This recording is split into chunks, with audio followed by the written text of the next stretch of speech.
What are human biases or cognitive biases, and how do they affect ethics in a negotiation? Well, cognitive biases themselves affect how we process information or our ability to process information. In a negotiation, ethics, or what is ethical, is something that we process internally. It doesn't exist physically outside of our mental processes. So a cognitive bias can affect how we process ethicality. So with that being said, the first type of cognitive bias I'd like to introduce is bounded ethicality. This is where you cannot, for some reason, appreciate all of the information at play. Generally, it means you're focusing too hard on certain information and excluding others subconsciously. That is, you don't realize fully that you are excluding other relevant and available information, but you're focusing on the information at hand and thus not considering all the factors at play to determine ethicality. And it can lead to a determination of something being ethical or unethical in your mind, where otherwise, if you considered all of the available information, it would not be that case. It would be the opposite, perhaps. So with that being said, bounded ethicality. Next, the illusion of superiority. This is where you believe you are the standard, that you focus on yourself, that what you do is better or superior to that of others. So the things that you value, the things that you see as being important, are more important or superior to those that others see as important. So you don't consider other people's values, their points of view. Now, when you're making a determination of ethicality, if you can't consider the other person's point of view, that is, what they value and thus what is morally right, ethically right in a given situation, you can't really appreciate what is ethical.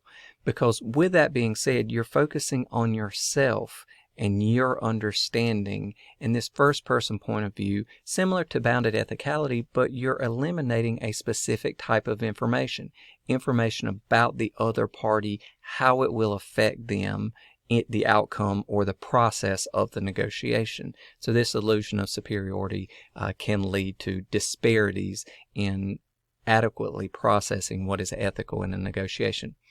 Similarly, the illusion of control can lead to ethical issues in a negotiation.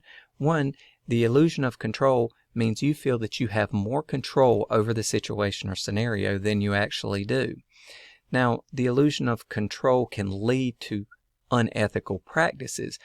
For one, you could make assurances to the other side that you will make something happen. Well, this is an uncertainty, but because you believe you can control it, you make that assertion that you can, you make that promise that you can, and oftentimes it leads to scenarios where you cannot fulfill your promises. That is, you are leading others to expect something you cannot live up to without recognition or full appreciation of the consequences of your actions in doing so. So it can have a deleterious or negative effect on the negotiation itself and on the other party. So once again, this is not processed in the situation because you have a bias that you believe something is true or that you have this ability that you do not, and thus is causing harm to another, and you're not appreciating this while you're doing it. So you're not able to adequately judge whether this practice is ethical or no. Just like deception, if you didn't realize something was deceptive, you may deceive others, and the illusion of control can lead to this tendency as well. And the same goes with our last cognitive bias, and that is the overconfidence effect. It's very closely related to the illusion of control, but it focuses on your confidence in your own abilities, and if you fail to adequately appreciate your limits, the things that you cannot do, the limits on your capabilities, if you will, then once again, you might fall into the scenario of making assertions or assurances in a given situation that have no way of being true or coming to fruition. It can have the effect of deceiving the other party or changing the other party's perception in a way that's inaccurate.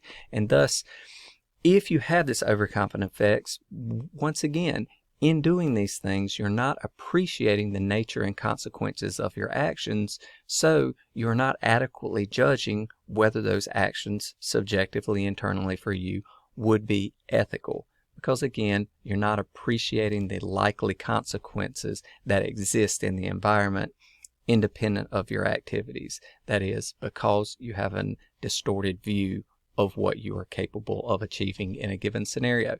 And if this is a routine practice, it can have the long-term effect of deceiving and harming others. So again, if you're not appreciating this, you're not doing the mental processing of what it means to determine whether a course of action or an activity or an outcome itself is ethical. So these are just some examples of how some human cognitive biases can affect ethical considerations in a negotiation.